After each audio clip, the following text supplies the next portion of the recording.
Hold on, I want to do this again because Yeah. I want all the nice things that you're going to say about me on To the be tape. recorded. Yeah, so Jovan, tell me happy birthday, now, man. Well, I can't think of a better way to start off this Happy session with birthday a happy birthday, and we even get to a song. you. There you go with Daniel Hines. You Nice. know Daniel Hines also on the DX Alliance team as a musician. What's Plays up, all, man? Happy yeah. birthday, Dennis. Happy I birthday, rec happy I reckon birthday. I recognize that those dulcet tones anywhere, Daniel. It is a happy birthday indeed. I'm so glad that you guys showed up for each other today. As I get going with this birthday really just makes me so grateful. I'm reminded of somebody in particular, somebody who I am now, oh my goodness, 9 years older than he ever was, my father. So my father passed at 48 years old, and I am now 9 years older than he ever was. So it makes me particularly thankful. One of the things that I so admired about my father was that if you asked him to do something and he said he would, well, first of all, let me back up. If he said he would not or he could not, he thought about it and he didn't. But if he said he would do it, you could set your watch by it. It would be done. You could count on it every single time. And so at my birthday, I tried to just be my birthday so close to me. I tried to model my father somewhat, and so my wife asked me to send a message to our doctor to take care of something I should take care of because I'm a 56-year-old man and I got to send them a message to make sure things are taken care of. And so I made sure I did that. I said I would do it before Tech Tuesdays, and so I went on hold and I did it, and now it's done. And on the recording, she'll know that I did my job. Well, I am 20 years older than my father ever was. There you So, go, David. Well, yes. well, And hopefully many more to go. amen to that, David. I'm also hoping you have many more to go because I think that triple entry accounting, I think I would like to see you see that happen and the work that you've done to make that happen, to have transparency and accountability in accounting would be a really good thing for us all, especially for the accountability of our governments and public officials and banks and companies and everybody else. So I do hope you have many more Indeed. years. Thank you. Yes, you Yes. most Well, with definitely. all the chaos in the world and the corruption that we see, the need is pressing, more That's evident than right. ever. Absolutely. It Um, sure is. David I is mean, part of Pasio. Is it Pasio? I keep saying it wrong. Pacquiao doesn't Pacquiao. matter, but we call it Pacquiao. Pacquiao. And Mhm. what's your last name again, David? Hartley. Hartley. Thank you, David. And Ken Fontes as well. Ken Fontes, Yeah. who's on the DX Alliance team, is also part of David's merry crew of people making things happen at Pacquiao. I'm sure you're Indeed. going to have some Indeed. questions for Jovan. Go ahead. Ken is working, the principal person at the moment, working on our SOS MVP, Secure Yes. Online System MVP, them to because digital ID is an essential part of triple entry accounting. And Yeah. the SOS that we're working on, principally Ken, is our attempt to make a digital ID system that can become universal, adopted by everybody.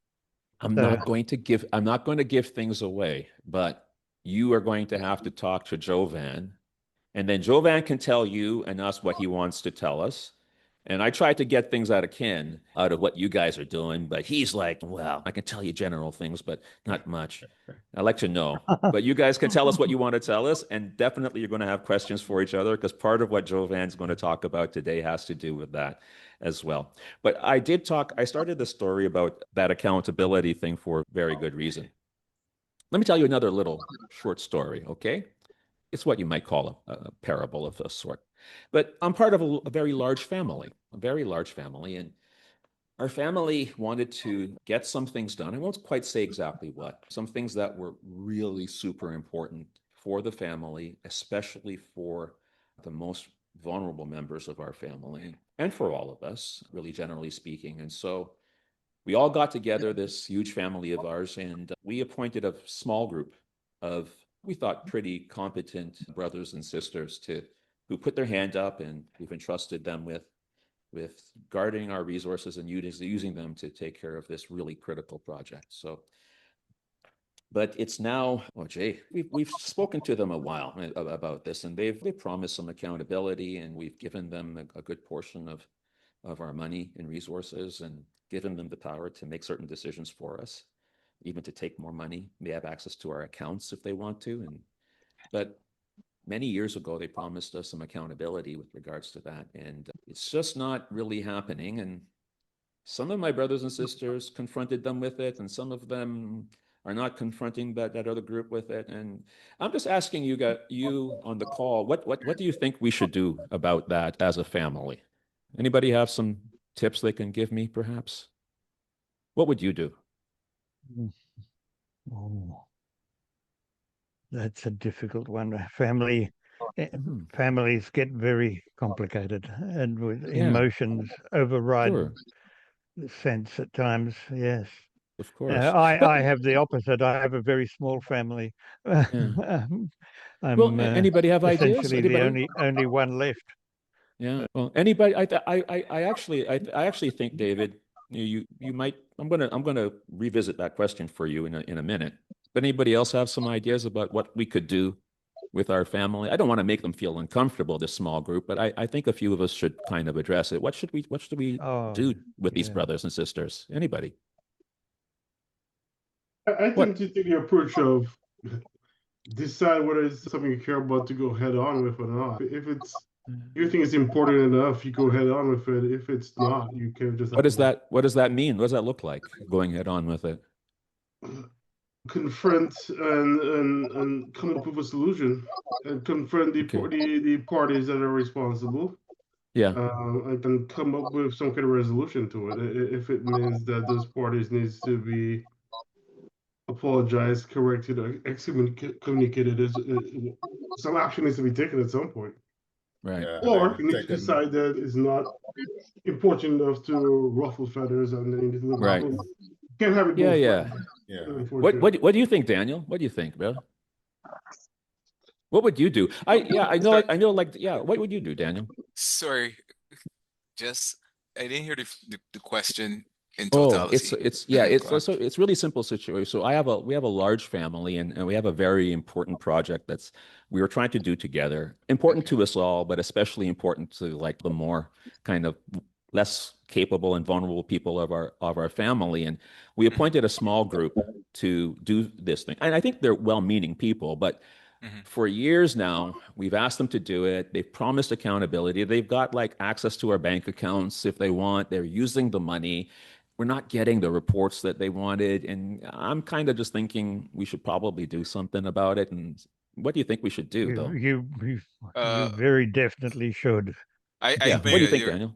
I think y'all are very trusting. I'm a little too trusting, probably. So what should we do? What should we do? My thing is, I think it's always good to have things out in the clear, so things are very transparent, and have some sort of structure, order for how communication is sent. And there's something that you said about what David does in terms of triple entry accounting, right? Or triple entry anything where you have something else other than human beings deciding, okay, this is what the record is. Let me tell you what I was thinking. First of all, our family is very close-knit, and they don't like to cause a lot of waves. And so none of us have really kind of just gone to them and really just sat them down. I think they mean well, but I just was thinking maybe we got to form a small group and sit them down and just have a heart-to-heart about doing what they promised all those years ago and doing it now. Otherwise, we'll find some other family members to do that job, right? Not anything personal, but everybody wants it done.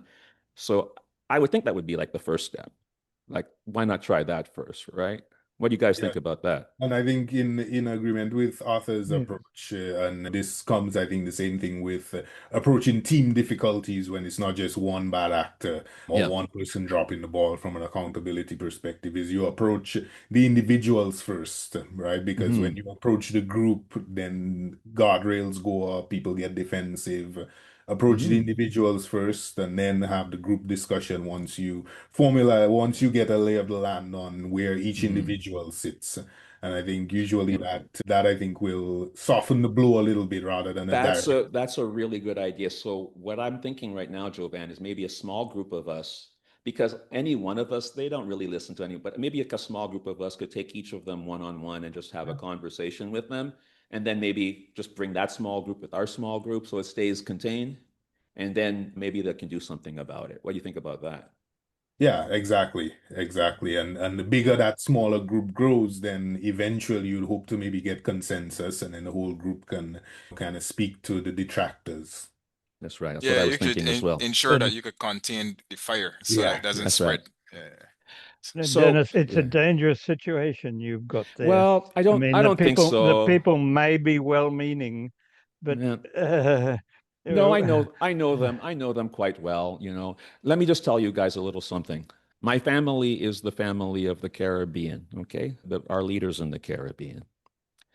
In particular, that subset who's working on the project, in this case, and it's happening all over the Caribbean, is our brothers and sisters in the government of Barbados, who more than 2 years ago took our money in the form of taxes and promised us two things that yet have not happened.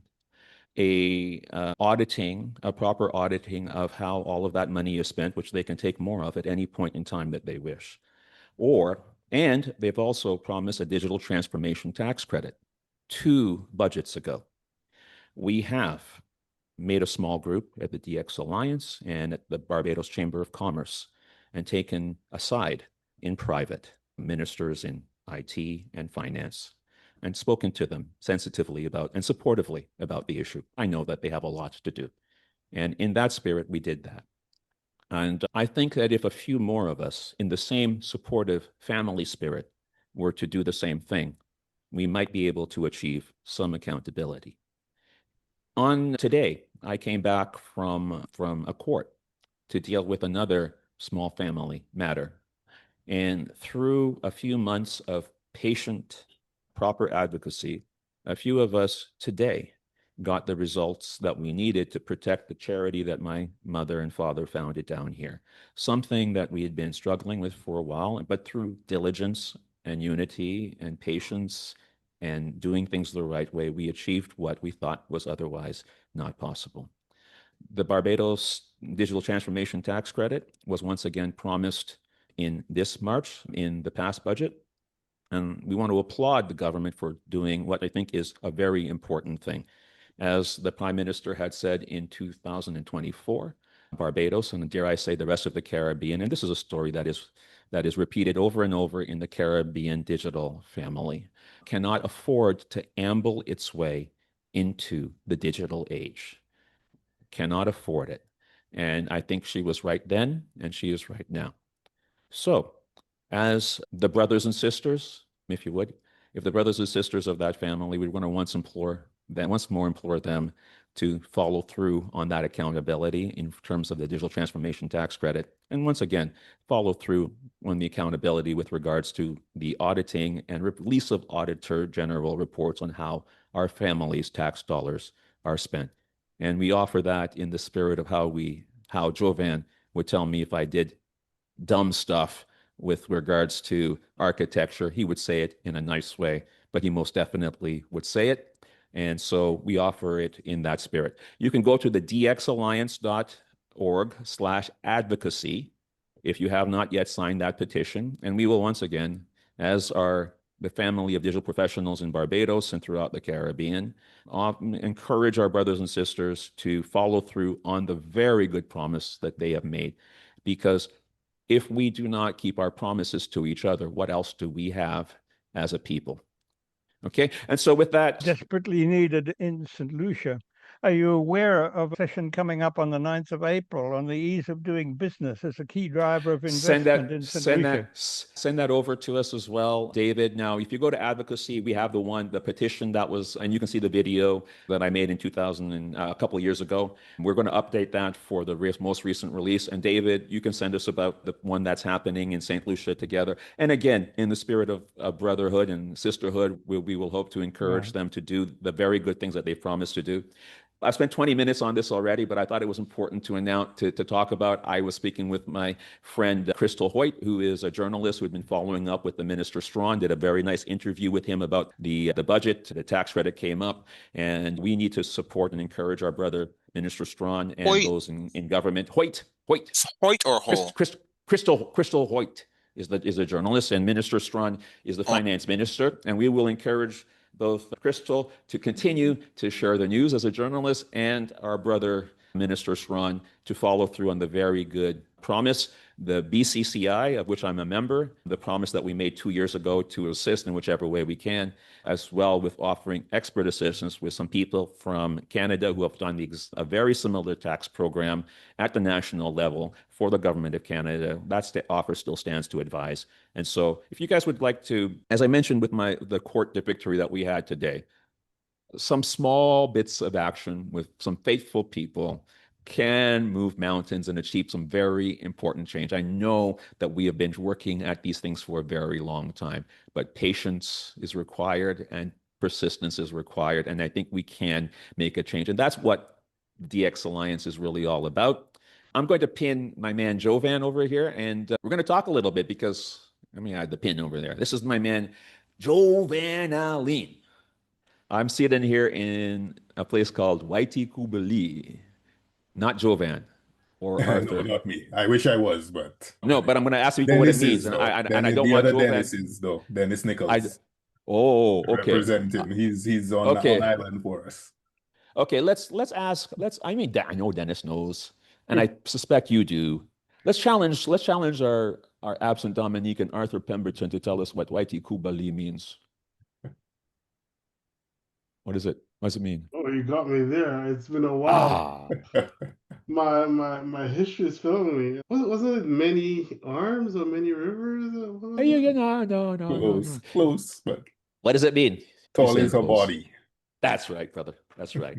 Because as the Kalinago people, our indigenous people, were approaching this from the ocean, because they were seafaring people while the Europeans were still trying to figure out how to get across here.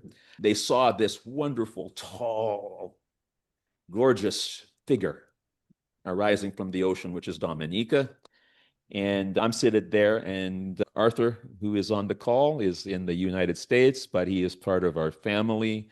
My accent might be from Canada, but I was made in Daly's, Dominica. My man Dennis, Nichols Dennis, by the way, his people calling him Dennis a lot, so I'm just going to make sure they understand his last name. I'm the Dennis. Okay, well, that's new to me. I've talked to Dennis. I've talked to Nichols for quite a few times, and I thought his first name was Dennis. You can call him that anyway. But on this call, I am the Dennis on this call. Right. Okay, that makes things a lot less confusing when we interact. There you go. He can be Dennis everywhere else, but our guy Nichols Dennis is also from Dominica and a tech advocate in his own right. Hey Dennis, why don't you just tell us before we get over to Jovan? You want to tell us what you got cooking that we could share with the people? What's up with you, and what are you doing? What are you planning these days? You don't have to tell us all of the details, but you're planning something for us. What is it? I don't even know. You can hear me now? Because I can hear you. We can hear you. We can hear you, brother. Yeah. Okay, let me just do this. See this works. Yeah. All right. Yes. Okay, I will be doing a tech conference in the month of June. It is created as a name of Dominica Information Technology Conference. It's going to be geared towards the small business sector, entrepreneurs, college students, trying to break the barrier between people that don't have a complete understanding of information technology. Given Dominica's topology, we have a lot of varied people in different sectors of the island who are very cut off, but not cut off from the fact that they can access technology through digital means. So we're going to try to bring this information to the people to demystify the idea that technology is a thing for professionals and for corporate individuals. But every average individual has their own form of technology which they can utilize to develop themselves, their business, or for their career path. So this is what I'm actually aiming to do. I have about 8 confirmed persons who will be speaking on different segments, which will be business and technology, finance and commerce, digital certification, and AI and automation. So I'm just trying to finish with some of the information to get across. I will be acquiring from the X Alliance a short video, which will be able to be displayed during the time of our segments, because there's going to be a 75-minute runtime for conversations with a 15 minutes of time for preparation for the next segment. And in that time, we're looking forward for that, brother. Yeah. Can have an opportunity to share something. So that's basically what I'm doing. Yeah, I'm just tuned in. I'm at my work desk, so I just tuned in as I saw Jovan share the link. So I'll be listening, not really speaking. All right. That's fine. That's fine. We appreciate you splitting the attention. Thanks so much, Dennis. I just want to, so let's encourage you to support Dennis, and honestly, anybody who you see stepping up to do the work. They do it as a labor of love because it takes the patient, consistent effort of people in order to make that kind of change. And when you see somebody trying something, do not discourage them, support them. You heard Dennis talk about it being for the people in business. He's getting right down to where the rubber hits the road, hits the bank account. So all of you in Dominica who want your businesses to succeed, understand Jeff Bezos is coming for your business, and our brother Nichols over here is trying to help us so that we don't get run over. Okay. And another man who's helped us a lot is from my man, Jovan Alleyne. He is one of the co-founders here at the DX Alliance. He is a solution architect. He's going to tell you a little bit more about that. I've spent 27 years in technology myself, business solution architecture and development and engineering and so forth. I'm no slouch. I'm okay at it. But when we get going on projects, I report to Jovan when it comes to things like solution architecture and development and so forth, because you need to have people who are better than you at certain things to make a team work. So I want to thank Jovan for showing up for the DX Alliance, and by extension, all of you who are hearing this. But Jovan, why don't you tell us a little bit, where are you from in Dominica, first of all? Where are you from in Dominica? Why does this last name Alleyne sound so familiar to me? And yeah, how did you get from wherever little town in Dominica you're born to where you are today, brother? Thanks, Dennis, and thanks for the intro. And before we kick off, I want to reiterate what you mentioned as well, because both you and Nichols have been instrumental in building community and in pushing the tech space, not just in Dominica, but around the region. So shout out to both of you, to your comment on it being a journey. I know you've been at it for quite a few years, and I first met Nichols and got into the tech space group about 3-4 years ago now, and it's nice to see that community continue to thrive and grow, and met a couple of really cool people and see the conversation. I don't get to participate as much, but it definitely is a lot of good conversation going on, and happy to be part of that. And it keeps me connected to the space on island when I can't be there. So with that, as you mentioned, from Dominica originally, I left when I was about 18. I think that was, I guess I'm dating myself now, but I was about 2001 after graduating from grammar school. So grew up in Roseau for the most part, because all city boy. So yeah, for the most part. But before that was Bellevue Chopin. So country, a lot of country in the life. So country bookie. Yeah, exactly. But moved in, and family business and so on in Roseau. So we moved to town, and Emsall was my stomping ground, and Dominica Grammar School alumni. So shout out to grammar school folks. Another DGS boy right here. Yeah, exactly. I know we always have the rivalry with SMA boys, but that's right. grammar school was always the go-to. So yeah, I left Dominica, and this is, I think, a key part of my journey, because I left Dominica to look for opportunities beyond what we had at the time, and it was almost a necessity. So I left to study architecture, because that was the thing that was most interesting to me, given my building architecture? Yeah, construction architecture. So I studied technical drawing and electronics in grammar school. So graduated with honors and so on in electronics. That was my passion. That's why I always tinkered and was building things when I was growing up. But when I got to Canada, couldn't afford to go to school right away. So I ended up in technology, and Before that, actually, I did a short stint at Photo World. Original Dominicans will remember Irvin Durant's Photo World on King George V. So I started there and I actually spent about 11 months building out a design studio for him and building websites. So that was sort of my first foray at it, while the rest of his business did pictures and so on. We were trying to build websites on the original Firebase on Yahoo and different old platforms. So moved to Canada, fast forward in Toronto, and couldn't really do the school at the time and ended up working and getting some work building websites. So that was nice. Yeah, Irvin is a great guy, really influential in the music space in Dominica as well over the years. Nichols commenting that he worked with him as well in 2006. That's great. Yeah. So Jovan, do you think that perhaps that draft, because it's funny with myself as a young kid in primary school, they would say Dennis is doing well in school, but he's drawing too much in class. And if you find me drawing something in class, you would bet, okay, it would probably either be an animal or making up some kind of a car or drawing some maybe a monorail trail because I saw that on TV and it looked cool. And then taking part things and everything. It sounds like you had a little bit of that kind of structural engineering thinking even as a kid, and that kind of has that translated well into the work that you're doing today, and what are you doing today?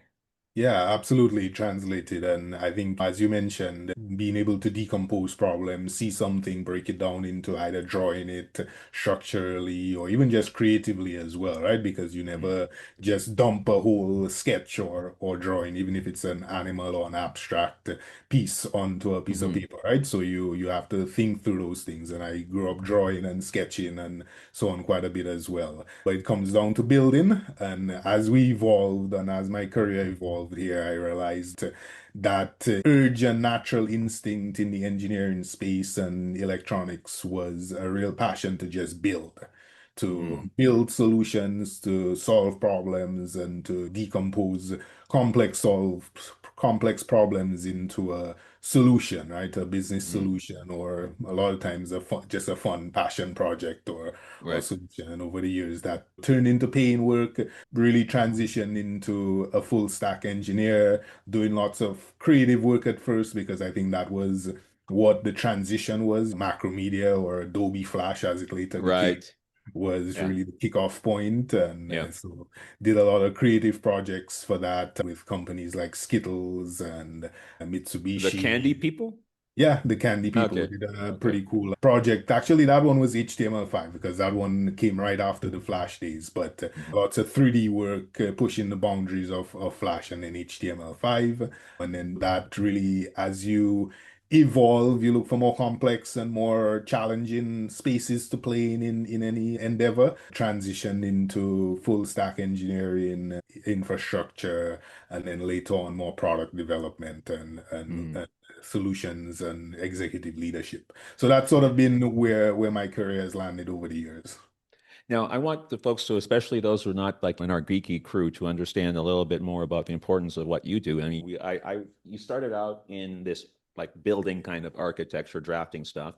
And if you were, I think this makes it really relatable to folks. Like if you were going to go and build your dream home in Dominica or anywhere else, you wouldn't just call a bricklayer or plumber and you say, build me the house, right? You would, that'd be madness, right? You got to hire who first? An architect. I think that's exactly where it starts, an architect, an engineer in the physical space. Yeah, and so similarly in the software space, because some of the things that we're dealing with here, they're easy to use, but it's like that to make it easy, it's complicated to make it easy. It's funny, it's paradoxical, right? You got these powerful tools and it's hard to make it easy, which is the thing that's true. But then you got to similarly, there's lots of stuff working in the background. We're on Zoom right now. There's all of the video stuff, the image processing. It's got to put into files. It's got to go into the cloud. It's recording on my computer and sending it over there. They're billing me to make sure that we paid for this thing in the DX Alliance to make sure that everybody gets in, sent an invite, give me tools. So it's kind of complicated, but then an engineer like Jovan then goes and decomposes the problem, makes the plans and makes sure. So I just want to emphasize that. Why? Because we're talking to people and about their digital transformation journeys. a lot of times we go and we do these things where you'll have, and I've seen this over and over again, by the way, not just with small things, but I've seen actual, and I've already said enough about various governments, but I've seen government solutions, rather significant, important government solutions where somebody has said, oh, we got some money, let's call a developer. Yeah, yeah. That would be just like what we just talked about, going and building your dream home and calling a bricklayer first. Absolutely. That don't make no sense. Absolutely. That'll make no sense. So I want to say that. And so why don't you comment a little bit more? And the other thing I want to say as well, you talked about yourself even doing things for fun, right? And how that started to get you going with the tech and everything else. So would love for you to speak about a little bit how that helped you, but also what are some of the things that you've been doing for fun that we might want to hear about here. And I'm seeding something because like David and Ken, who doing things, but they don't want, I want Jovan to have an opportunity to tell us about a little bit about what he's doing. What am I saying? It was on the ad. Mwen we touched on it a little bit on the post. Talk about it for us. What are you doing? Yeah, so in terms of just quickly what you just mentioned, I think with smaller solutions, a lot of the websites that we just used to build a few years back, and I say a few years, 10 years, things move pretty quickly, right? When technologies like jQuery and so on came out, we ended up in a really more complex space online and on the internet. And back then we could just hand the developer a project, maybe pair them with a business person and off you go, right? You have a BA and a developer and they can get a lot done. As we got into more complex distributed systems and design problems, an architect is absolutely necessary, right? And that's where you have to transition to the business problem, scalable architectural definition of that solution, and then an actual hands-on keyboard solution development process. So in terms of where I am right now and where my head is, I've had several ideas over the years that we've tinkered with, and I think right now, as I look to continue to connect to the region and be impactful, there's a couple gaps that I've seen over the years. Obviously, we have the accessibility to cloud hosting and infrastructure. We have good partners, I think, starting to emerge in the region, providing on-premises services and so on. But quite often, our developers still default to hosting in North America and hosting in data centers outside the region. So that's one thing that is top of mind. And given the current climate of governments and so on in North America, especially, I think digital sovereignty and data sovereignty have been areas that I've focused on quite heavily over the last few years.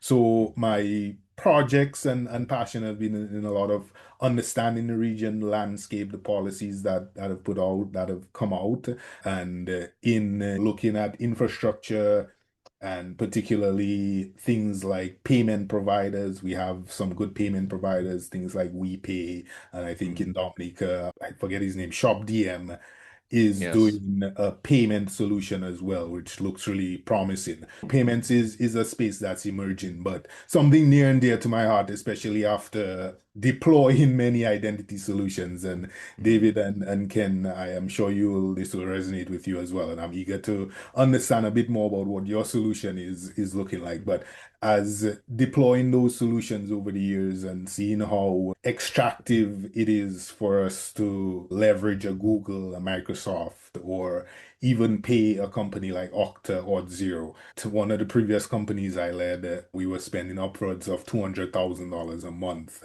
on just identity and user sign-in, right? And you're talking about high usage websites with 1 million users, monthly active users, and a couple cents per user, but it adds up, right? After a while. And you have enough conversations with CFOs who want you to rebuild an authentication system.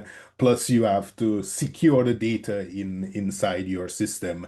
I've been really thinking through what that might look like. So developed a couple prototypes over the years, started with blockchain technology, but ultimately there's some challenges with gas prices and other latency issues that made that a bit more of a challenge than was necessary. So we've been evolving in the Web3 space and in OpenID Connect. So what we've developed and what I'm working on right now is a sovereign digital identity platform called Mwen. So back in the Dominica roots, it means me or my or I. So really thinking about how I can take ownership of my own identity, not hand it off to a third party, not have Google have the ability to cut off my access to any one service, and at the same time not have every developer have to roll their own their own identity solution, right? And that has its own complexities. So on the well, first of all, shout out to Anthony Edwards. That's who you were thinking of. Anthony Edwards. Shop DM. And if I mentioned Anthony, if he was here, he'd also say, and my co-founder and my team, because everybody who's good at that stuff is always going to say that kind of a thing, like I did with Jovan, because you cannot make things like that happen without a really great team. These are complex things, and he's gotten through technical hurdles, regulatory hurdles, banking hurdles to make things happen for you, Dominica. You see that cruise ship that was parked over there? Okay, some of these people came with fat bank accounts and no EC cash. And some of them left with their fat bank accounts and they didn't give you any EC or US cash because you could not scan one of Anthony's QR codes to sell your thing. That's how easy he makes it to you. You don't have to go get a merchant account, check out Shop DM Pay, hit up Anthony Edwards. He'll hook you up. So the next time a cruise ship comes, you're not going to miss the opportunity. The other thing I will say, you started talking about identity, right? And I'm proud again, I've been working on policy advocacy throughout the region for a while. On the Caribbean Digital Finance Alliance, where I'm part of the executive committee, and as well working with some of the people over at WDG, that's World Digital Governance, when they're working out of Jamaica along with the Intellibus team. And so shout out to Graham and the rest of the WDG advisor team and the contributors there, because in October of 2025, the ministers, and people like to, sometimes we badmouth our brothers and sisters in government, but the ministers throughout the region, almost all of them who were able to attend, voted to ratify the WDG resolution. And there's a long way between resolution and implementation, the treaties and the policies and the laws and their enforcement that's necessary. But they voted to ratify a framework that prioritizes your individual sovereignty, that you should control your data, making the Caribbean and the Europeans have had some very good success. But even, one of the only countries in the world, and shout out to our Jamaican brothers and sisters, that actually had it enshrined in law that your data is yours, was Jamaica. That's in the Caribbean. And then now our entire region has said, we're going to do that here. Okay, that's the Caribbean. All right. Not following, but leading in that respect. And we did it with policy and sticking together. A few of us just talking to the right people, and we made a small change together. So let us not keep that nothing will change attitude because something changed in October because a small committed group made a change. But I'll transition to what Jovan was talking about. At the core of that digital identity, at the core of digital sovereignty is individual sovereignty. And at the core of individual sovereignty in the largest part of the global economy is your identity. And Mwen, Creole for me, wonderfully named, we're going to talk about another Creole word pretty soon, is that. So check that out. Anything more you want to say about Mwen before we move on to the next Creole word? No, we'll be sharing more about that soon and getting assets online and actually doing a bit of a launch. We're testing right now and doing security reviews, things like that. So, lots of logistics to still be done. But Dennis, I think you hit it right on the head with the policy side of things. Shout out to the Jamaican government and their data privacy and protection laws. I think, as you said, that's a beacon for us to follow around the region. information, and so much gets done just because of and compromise, to the right? ITC ministers who attended the ICT, CTU, ICT, and shout out Absolutely. to Rodney Lewis, the current Secretary General of the CTU. Sorry, Ravi Taylor. Rodney Lewis is the other Rodney, who's also our friend, who's been working with us at the DX Alliance on our LOI with the CTU on some of these things as well. But shout out to Secretary General Rodney Taylor as well. And all of the ICT ministers throughout the Caribbean who voted for the resolution. Shout out to them as well. It's a step in the right direction. They have to agree to those things, right? So absolutely nothing happens if they don't make those agreements and sign those resolutions. So that's a starting point. And nothing would have happened unless somebody at WDG said we're going to go and try to do it. And then Mr. Taylor said, "Hey, I'll help you get to the to ICT week." And a few of us contributed to the resolution shaping, and it went in front of the ministers, and they said, "Yes, that makes sense." And then they voted for it. You see how that worked? And we say nothing can change, but things can change, right? Things can change for sure. It starts with one action, one step, and then following that path. I think a lot of times we think it's just a straight line from A to Z, but we have all the steps in between. And these policies are important. Which is a great transition to another thing that has changed.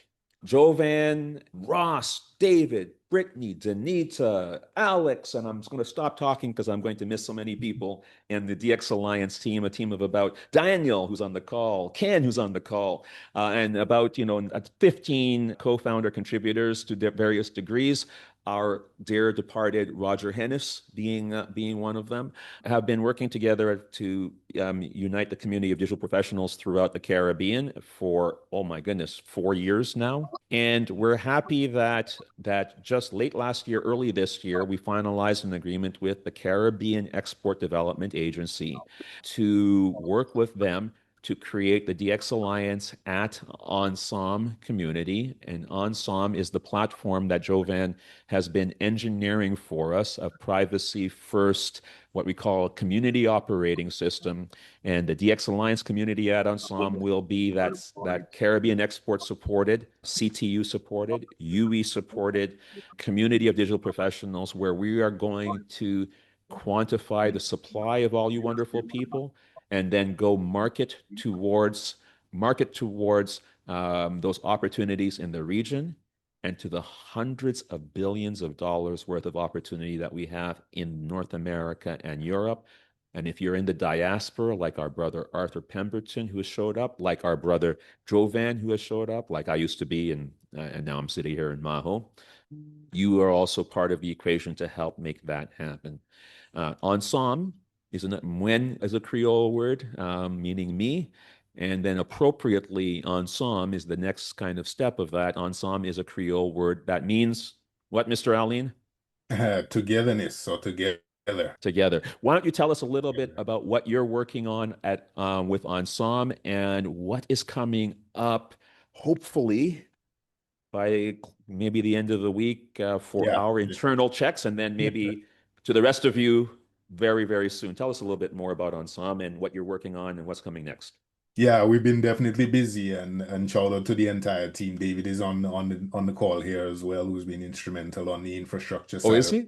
And sorry, David, I didn't see you. I'm not looking at the whole members, the people. No problem. People are trickling in as we get along. But okay, as you said, right, the extension of the sovereignty of I and me, and moving into doing it together, because our human identities don't exist in isolation, right? We still have to plug into the wider group and community as a whole, especially to get anything done.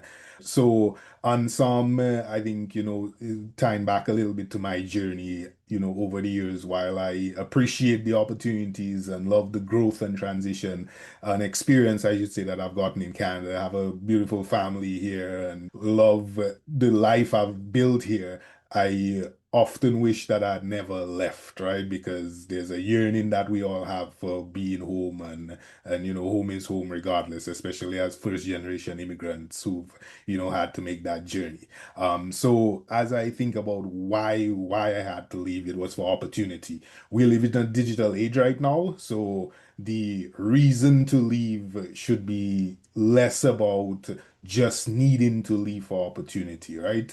Everybody should be able to make their own decision on where they want to call home, and not to take that away from anybody, but the idea that we can still make a living globally while and have an impact regionally, right? While staying where we are and even potentially moving around the region. There's the promise of the one Caribbean market, single Caribbean market with OECS, and PM Monthly. Dominica on the pilot of that. Yeah, Barbados on the pilot exactly. of that. Yes, go on. Exactly. So Pierre Montley has, started to bring that vision, I think, a little bit closer. So as we look to unify that market and on the other side of it, activate the diaspora, right? All of us here are either from the region, in the region, or wanting to contribute to the region, right? So as we think about it from that regard, I think that's where then is the idea of Ansanm as an operating system came about. And shout out to you. You didn't give yourself that credit, but I think that's your vision, especially for that. I'm here along and proud to be part of that journey. That community operating system and so on is your vision particularly. And I really do subscribe to it, because I think just like other countries are doing in Africa, engaging the diaspora and making sure that we can all come together, we'll be a lot stronger, right? And there's a lot of divisiveness in the world right now, and we have to see how we protect our homes, our region, our culture in particular, and I think this is another step on doing that as a community. And there's the I and the me, and then connecting to the community. And some is the community. So we're getting beyond a lot of the whys. What we're really building is a marketplace of engaging digital professionals and professionals offering services to the businesses that might need them, and connecting those with communities. So everybody here, can register as a talent or as an agency, and then be displayed for businesses and business owners to find, match up on the platform, and help execute and solve, those much needed problems.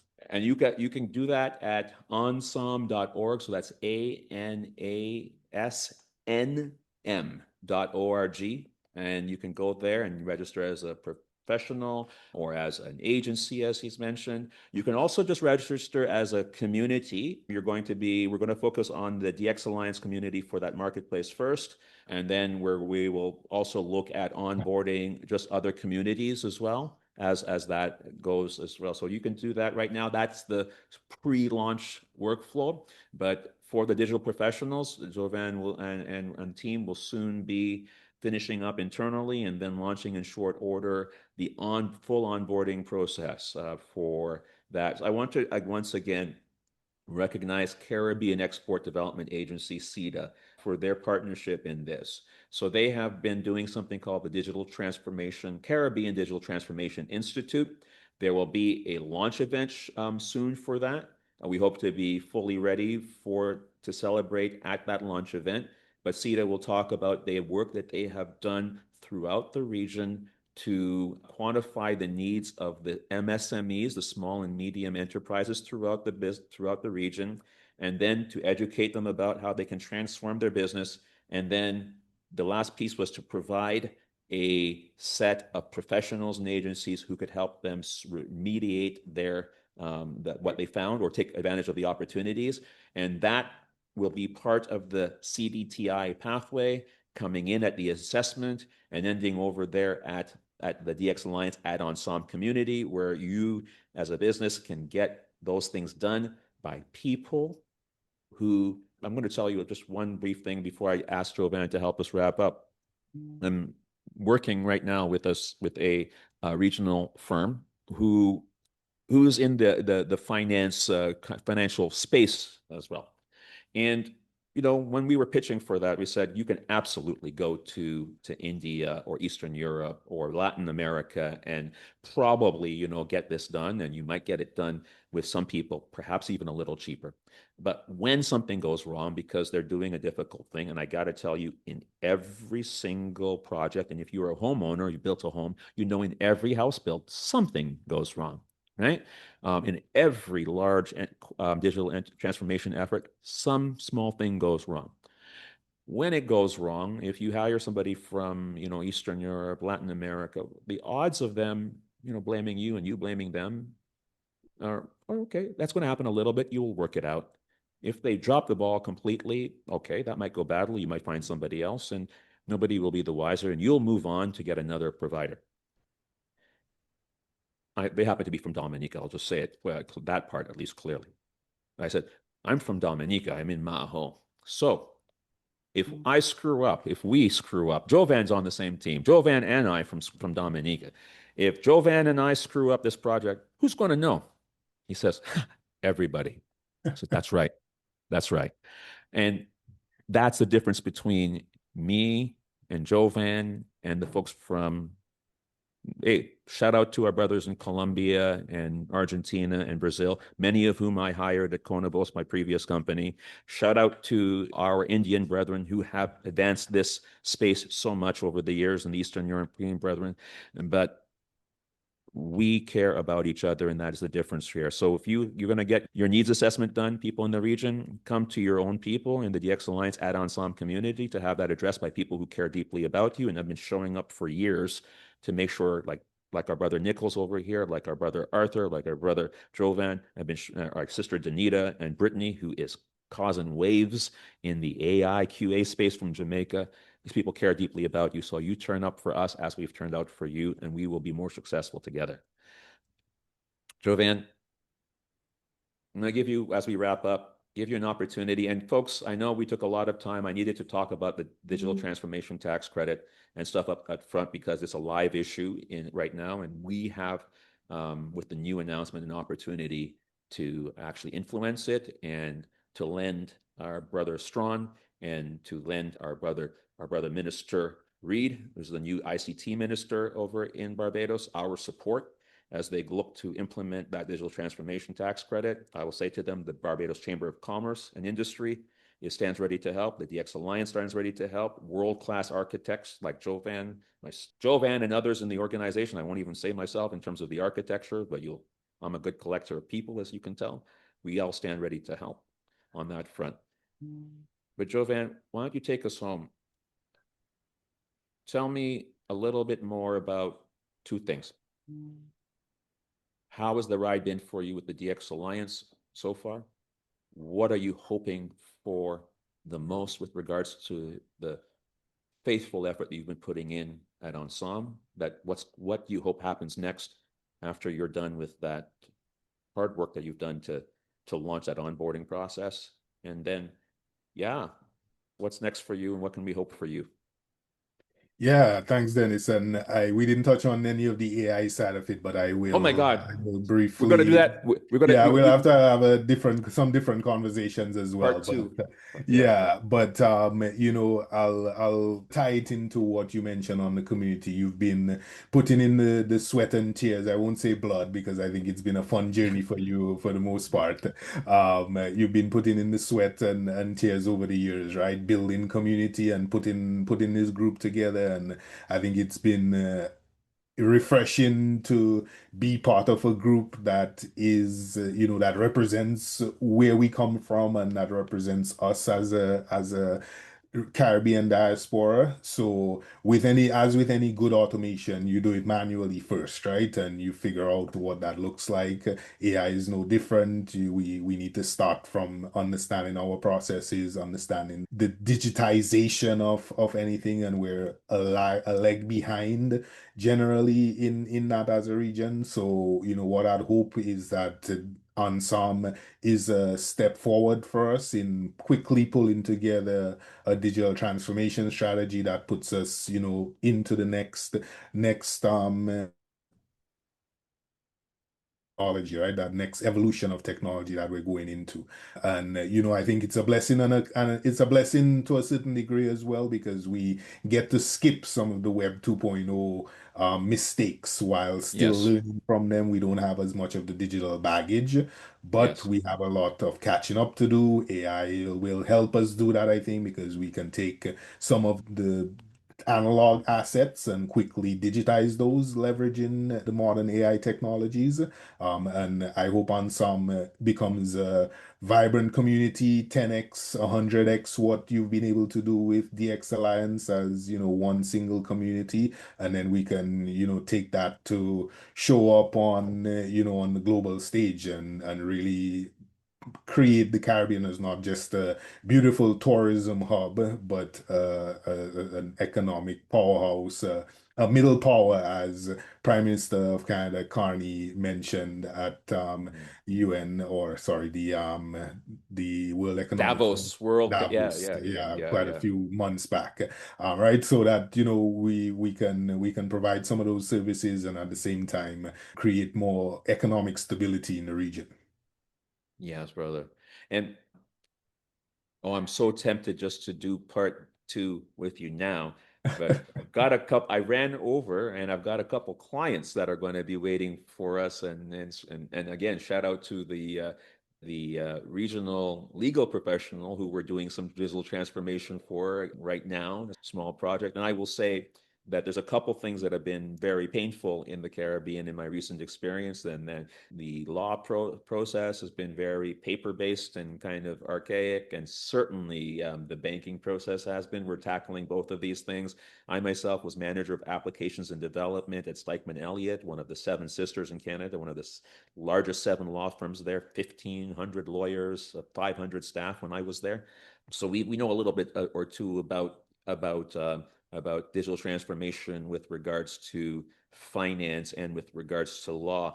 But right now, we also have some of these AI tools, which are absolutely going to rock those fields. So if you are in law today and you have not had a conversation with an architect about the future of your practice, you will not be in business in a few years. I'm telling you that 2026 is not like, you might have been doing it for 20 years.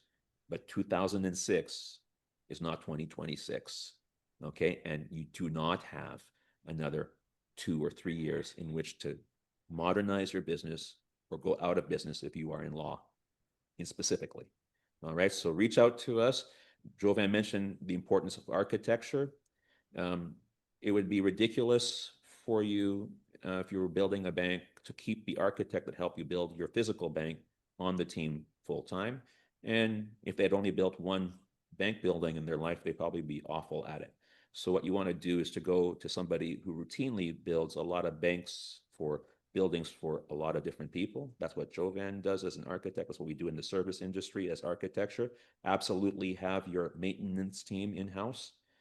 Have your team that takes care of your operations in-house, that works on the building day to day. But when it comes to building the thing, go and get somebody like us over here at the DX Alliance and our people throughout the diaspora that we can connect you with. People like on the DX Alliance team again, John West, former CTO of Sitecore, small multi-billion-dollar company that he helped found. Serious people who can help you do those things today. So give us a call if you're in law and finance specifically. And we will do, I think, part 2, Jovan, as quickly as we can, because we did promise some stuff about AI, and I'm going to tease it, but wow, the workflows that you've been working with recently have been just really super impressive. And I will say that you talked about catching up, and this is the only thing that I'm going to correct Jovan on here today.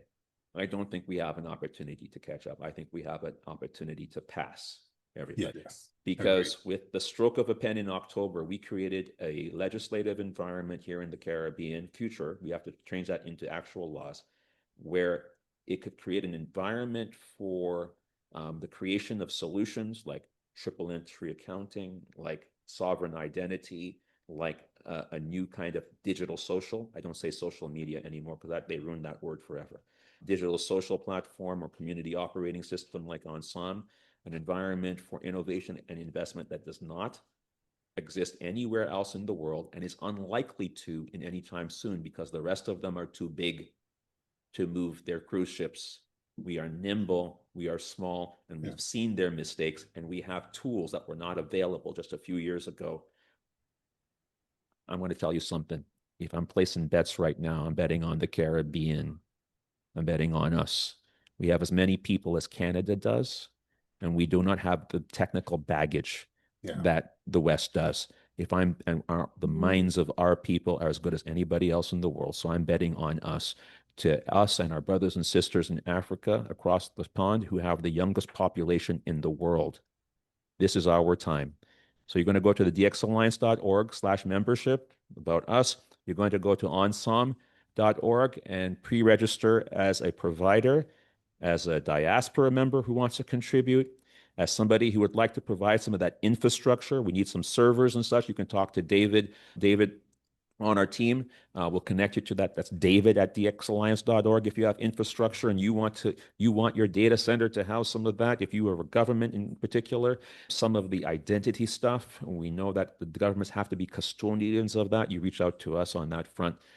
I know we are at time, but I do want to offer anybody who wants to remain just a few moments to ask Jovan any questions that you might have. But you are also just free to drop off. I don't want to keep you. You're not going to insult me. And I'm going to switch myself back to gallery mode because I can't see anybody if they have their hands up or anything like that. But does anybody have any questions or comments that they want to make before we wrap up? And I promise we'll get part 2 where Jovan's going to blow your mind with some amazing AI workflows that are possible today that you need to know if you are using, consuming, paying for software systems. Anybody questions, comments?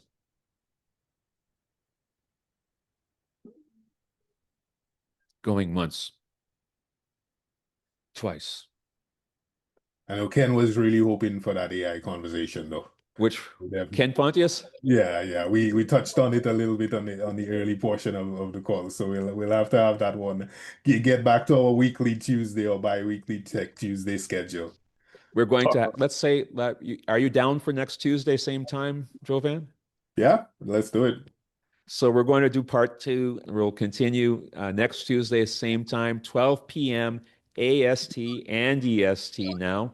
And we're going to really focus on these AI workflows and what is possible, how you have to architect, and why AI makes architecture way more important than ever before.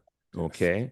Ever before. One thing I wanted to talk about. Yeah, sorry. I was going to ask you, David. Go ahead. Yeah, probably not what you're going to ask me. Okay. I wanted to talk about. I know David Hartley and Ken have been in the game a little before us, and their implementation of the triple entry accounting. I wanted to know how does that marry into our whole digital identity solutions that we want to propose and the whole single sign-on thing that we want to do, Jovan. I will let them answer first of all, but I will also say that Ken, David, you and Jovan need to talk. So you and Jovan, Ken, David Hartley, you need to have a chat, and then you'll be able to offer a really proper answer to that, because I do think that there's an intersection between what we're doing and the triple entry accounting thing. Okay, very good. But Jovan, what do you have to say with what our man David Mathurin, with our Derdushka, David Mathurin? Derdushka means grandfather in. You wouldn't imagine that this handsome young man is a grandfather, but he is. Yeah. Black don't crack. Yeah, he's a grandfather recently. So congratulations, David. What do you have to say about the triple entry accounting? Where does that fit into what you think in terms of the ecosystem that we're talking about? Yeah, I mean, so the triple entry accounting in general, I think absolutely accountability, transparency in that regard, and being able to, have receipts. And I don't know much about the actual solution, But from that regard, I think is, an important foundational piece, right? We do so much on paper in the region, and family comes from hotelier family personally. So I've seen the stacks of, receipts that we keep in paper and so on. So digitizing that would be an important initiative. In terms of how identity fits into that, again, not sure, about details of the solution. Maybe I'll let Ken and David touch a little bit on that before we wrap up. But identity is at the core of any system, right? And what identity means is different to every system, but it's at the core of every system. So definitely an important foundational piece. Ken and David, maybe like 2 minutes each before we wrap up. You have any comments to make upon that and how it fits into, how does identity and triple entry accounting fit into the kind of ecosystem we need here in the Caribbean? Ken, do you want to talk?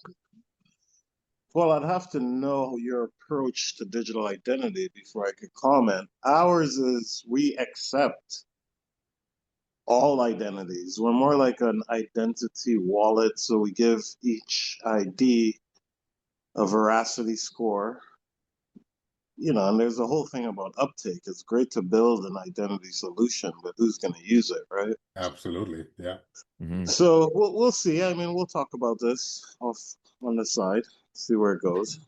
So each of you, if I could go cut ahead, in, David. Then, Yes, please. Everybody has tried to, or hundreds of people have tried to develop an ID system, digital ID system that will become universal, and nobody will succeed. So our fundamental concept is not to attempt to be the universal system for the world, but to work with all systems that achieve any sort of scale and provide the veracity, as Ken said, testing across them, so that our ID system works with all the others and doesn't attempt to be like World, saying where everybody has to get scanned, but we work with all of them. And the interesting thing with the triple entry accounting, which is in concept a very big project because it replaces 600 years of double entry accounting with triple entry accounting. So the implications for the world are actually enormous in making the switch from double entry accounting to triple entry accounting.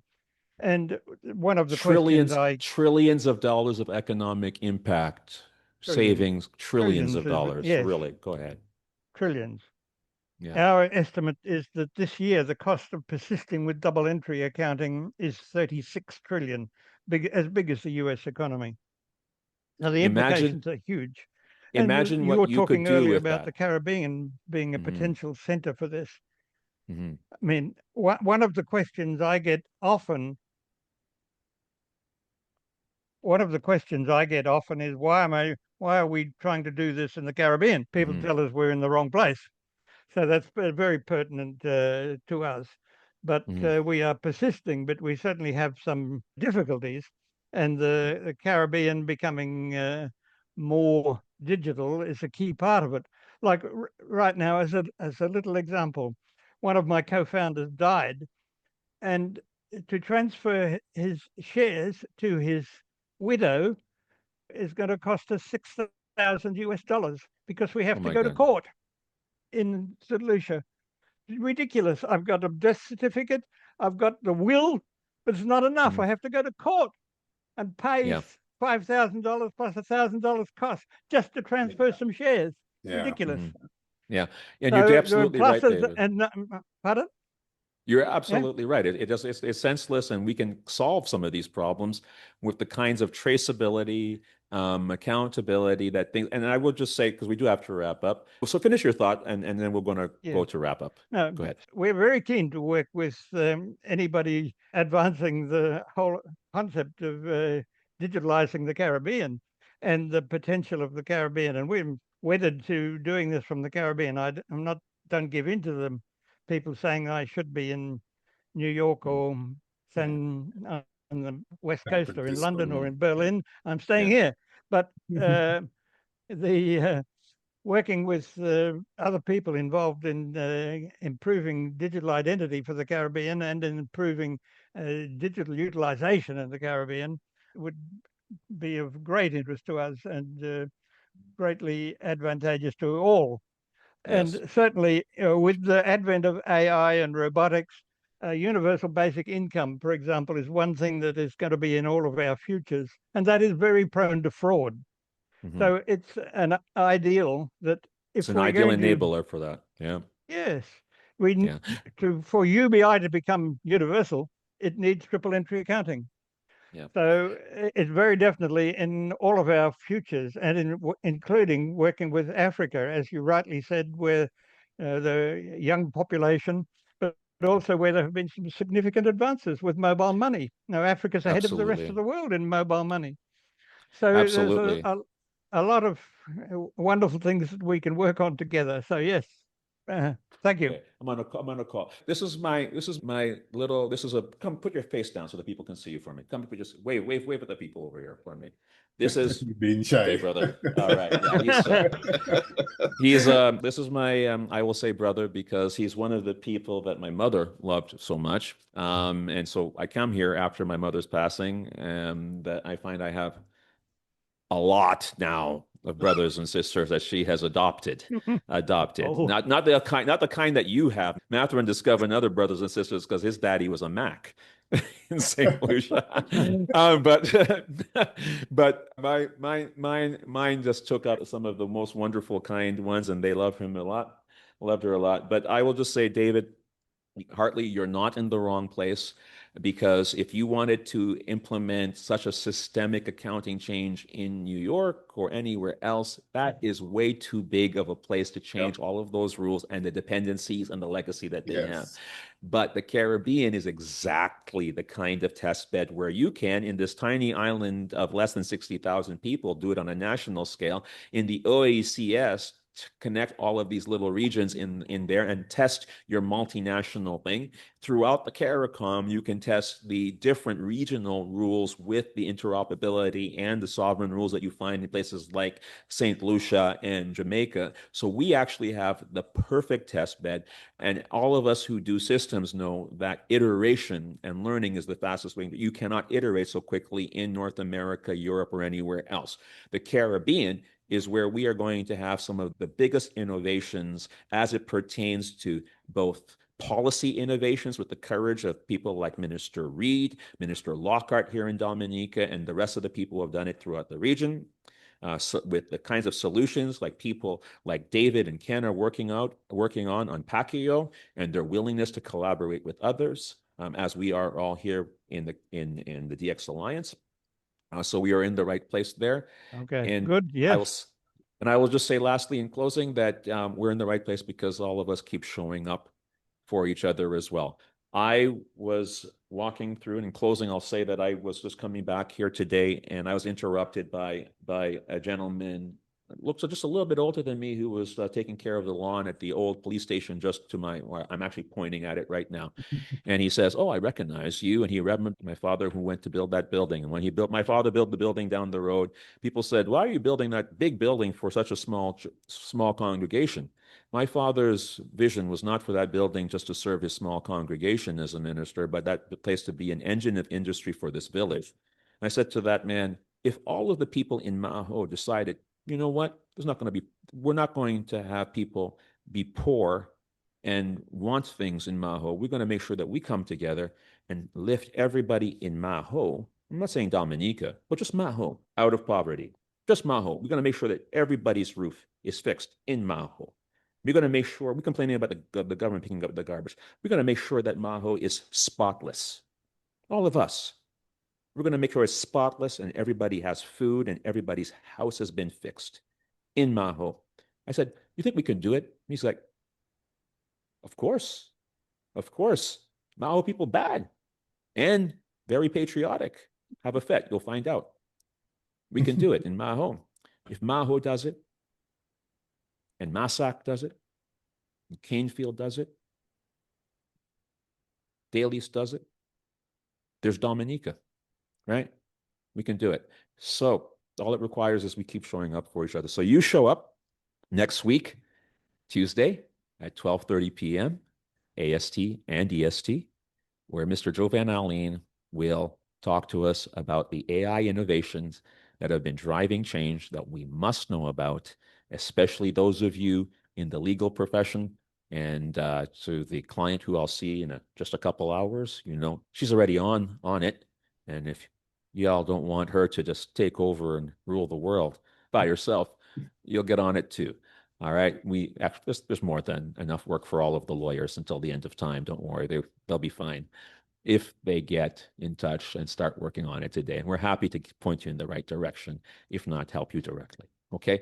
So until next time, folks, keep showing up for each other. Thank you so much. You go forth and prosper. Appreciate it. Thank you, everybody. Appreciate it. All right. Thank you. Take care. Good day.